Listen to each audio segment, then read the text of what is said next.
Hey YouTube, welcome back to another video. In today's video, we're going to be going over mandated reporting, when to report, and that includes from CPS to APS to emergency phone calls with 911. So let's jump into it.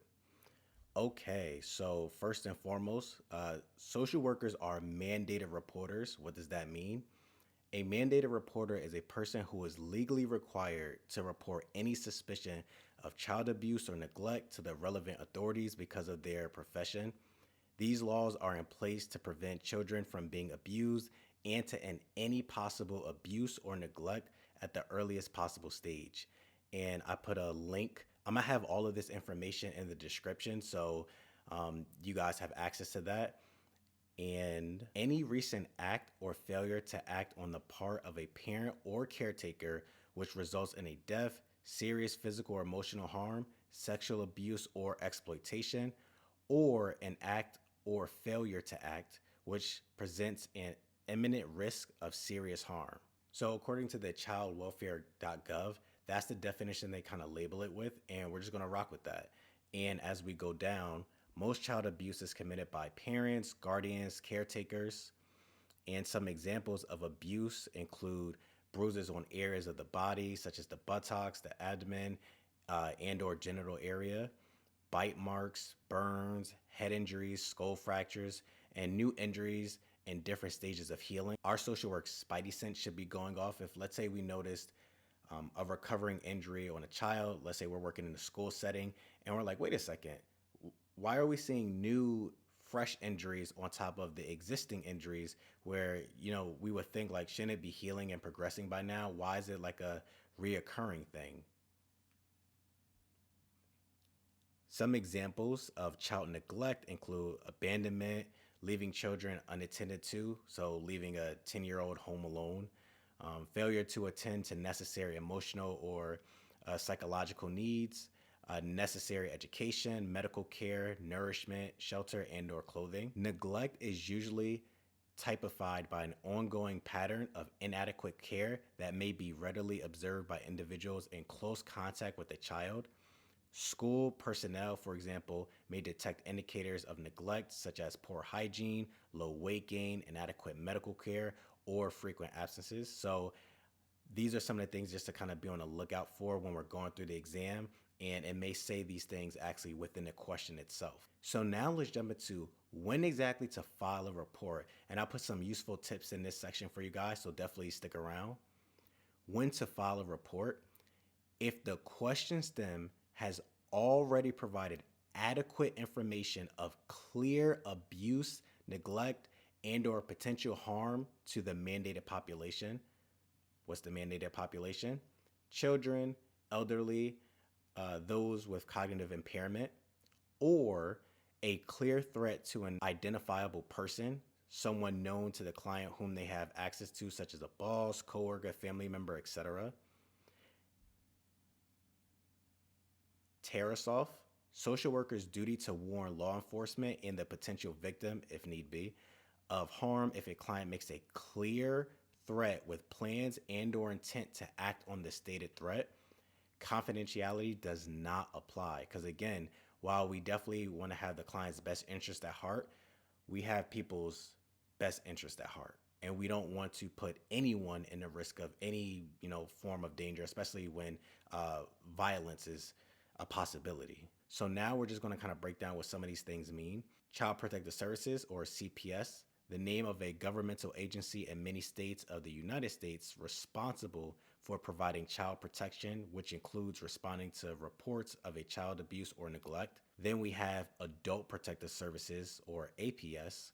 Programs promote the safety, independence, and quality of life for vulnerable adults who are or are in danger of being abused, neglected by self or others, or financially exploited and who are unable to protect themselves. And we have emergency call of 911, phone numbers to contact emergency services. Also, suppose a child needs serious medical attention, such as a life saving surgery, and their guardians refuse despite knowing this due to their religious or spiritual beliefs. In that case, a CPS report must be filed.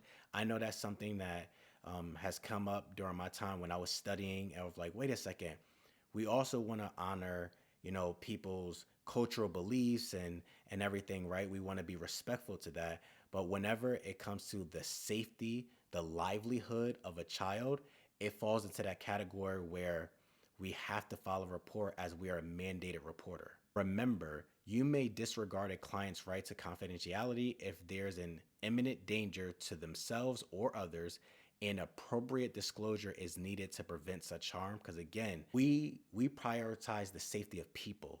Yes, we definitely value confidentiality, absolutely. But when it comes to safety in these cases, that trumps all. You are not mandated to report cases of domestic violence, or if you learn about previous abuse from your current adult client when they were a minor. If they wish to report it, that's fine. As a social worker, you must meet the client where they are at by honoring their ambivalence, confidentiality, and self-determination unless they pose an imminent danger to themselves or others. I even wrote in here, I know, Ray, isn't a client involved in a domestic violence situation considered imminent danger? Although it may feel uncomfortable, social workers are not mandated to report in domestic violence cases. Remember, we must meet the client where they are at by honoring their ambivalence, confidentiality, and self-determination. If a client is ambivalent, acknowledging their feelings and slash their ambivalence is something you will want to do first if that answer choice is available. If they are uncertain about staying or leaving, don't encourage a decision. Because remember, we're supposed to play the objective side. Sure, we want them to leave, but they must come to that decision for themselves. Although ambivalent, they are open to talking about domestic violence. You would want to create a safety plan with the client in this case. So think about it for a second. If someone is being vulnerable enough, open enough to discuss this with a professional, ourselves, the social worker, we meet them where they're at. And if they're unsure, they're ambivalent about whether they want to stay or go, of course, we want them to be safe. We don't want them to be exposed to that type of danger. But at the same time, we can't make people do things. What something we can do is encourage a safety plan. So hopefully, they can be as safe as possible until they decide to do something else that would, increase their safety. Remember, we can't make people do things. Yes, while objectively speaking, being with a physically abusive partner is a safety concern, we can't make people do things. And if they're resistant to talking about it, something that we can do is leave those valuable resources so that they can utilize them if things occur again in the future. Whenever a client makes a vague statement regarding abuse, neglect, or potential harm to themselves or others, the social worker needs to clarify their statement before proceeding any further. If the social worker asks the client to clarify their statement and the client ignores the social worker's request by not answering the question, ask the client to clarify their statement again. Clarifying vague statements made by a client is needed before a CPS, APS, or 911 or hospitalization report can be made if the client's statements is alarming but vague. Remember, we want to be sure. We can have a strong hunch, again, our social work spidey sense going off, but we need to be sure of what we're hearing type of thing. Also, assess for further signs of abuse, neglect, potential harm to themselves or others if the question gives you an indication that some sort of abuse, neglect, or potential harm to themselves or others is going on, but not enough to warrant a report. So again, when our social work spidey sense is going off, where it's like, I'm thinking something, this might be report worthy, we still have to find out. And we do that by asking questions and obtaining as much information as possible, or as much information as needed so we can file the report. Tip number 2, pay attention to the client's behavior. If a client tells you they've been giving away their possessions, even attempting to give things to the social worker, or suddenly feeling better, and telling the social worker they want to discontinue treatment out of nowhere, ask the client if they are having any thoughts to harm themselves. Again, our clinical alarm is going off due to the behavior, but not enough to warrant hospitalization without clear information. So again, our social work spidey sense is going off. We want to really make sure and find out what's going on. After the vague statement has been clarified or additional information has been gathered regarding their behavior, the social worker may proceed accordingly. Tip number 3, if multiple social workers are present when it has been determined that a report needs to be made, only one of the social workers needs to file the report. The social workers will decide amongst themselves who will file the report. So now let's jump into some practice questions and see how this may come up. Okay, so question number 1. A 45-year-old woman comes to her first therapy session for increasing symptoms of depression and anxiety. The woman reports having interrupted sleep due to caring for her 75-year-old mother. The woman tells the social worker, caring for her becomes too much, so I leave the house for several hours to have some time to myself. I usually come back in the evening. What should the social worker do next? A, inquire who's caring for the client's mother when the client leaves for extended periods of time. B, explore the woman's feelings about the situation. C, refer the woman to a caregiver support group for additional support. Or D, file an elder abuse report. Take a second, pause the video, think about it, and then unpause it and come back to it. If you picked A, then you are correct. Remember, A is inquire who's caring for the client's mother when the client leaves for extended periods of time. So this is a perfect example of when our social work spidey sense should be going off, that we may need to file a report, but not having enough information to warrant a report. So we need to assess for more information. Why? Someone else could be home and watching her mother during the time the daughter is out taking a break. Be very mindful when reading and answering the questions. Question number 2.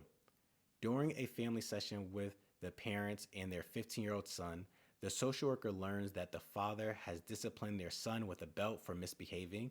The parents state, no need to worry. We've been through this already. A child abuse report has already been filed and the case has been resolved. What should the social worker do next? So again, read through the answer choices, pause the video, and then we'll jump into it. So if you picked answer C, that is the correct answer. Again, C is inform the family that the social worker must contact CPS to ensure that a CPS report has already been made regarding the incident. Although the parents may be telling the truth, social workers are mandated reporters. We must find out if a report has indeed been made. A, we can find this out for ourselves by doing option C. Option B, while this could be useful, a CPS report needs to be filed or, in this case, verified. And D, while processing how the family feels about it may be important, you still need to inform the family that a CPS report needs to be filed or, in this case, verified. Now let's look at practice question number 3. A social worker is providing therapy services to a 46-year-old Caucasian man for difficulty managing depression. During the 3rd session, the man tells the social worker, thank you for all of your help, but I feel better now. This will be my last session. I want you to have one of my favorite watches as a token of my appreciation. What should the social worker do next? A, accept the gift. B, tell the client that you will miss him and provide your business card. C, call 911. Or D, inquire if the man is having any thoughts to hurt himself. So if you pick D, then you're correct. According to the Substance Abuse and Mental Health Services Administration, adults over the age of 45, especially men, have the highest rate compared to other groups. 80% of all deaths by suicide in the US are among men and women aged 45 to 54. Men aged 85 and older have the highest rate of any group in the country. Many factors contribute to the risk, including isolation, a history of violence, and access to lethal means. And again, I have a link to the resource right here. And within the question, it's saying this person is 46 years old. So they fall right within that area of being 45 and older. If you guys had a chance to check out video on my page, the serial method. This kind of speaks to that as well. We must address any of these red flags that we see first. Not only is the client within the demographic of people, he has only attended 2 sessions prior to him coming in for the 3rd session, and he's attempting to give away a valuable personal belonging. Our spidey sense should be going off. So A, accepting a watch is not an appropriate gift to be accepted by a social worker. B, we still need to address the red flag. B dismisses the red flag. And C, we don't have any information to warrant an emergency call at this time. So that is why we will go with D as the correct answer. So that's it for today's video. Thank you guys for tuning in. And remember, there'll be a link down in the description of all this information.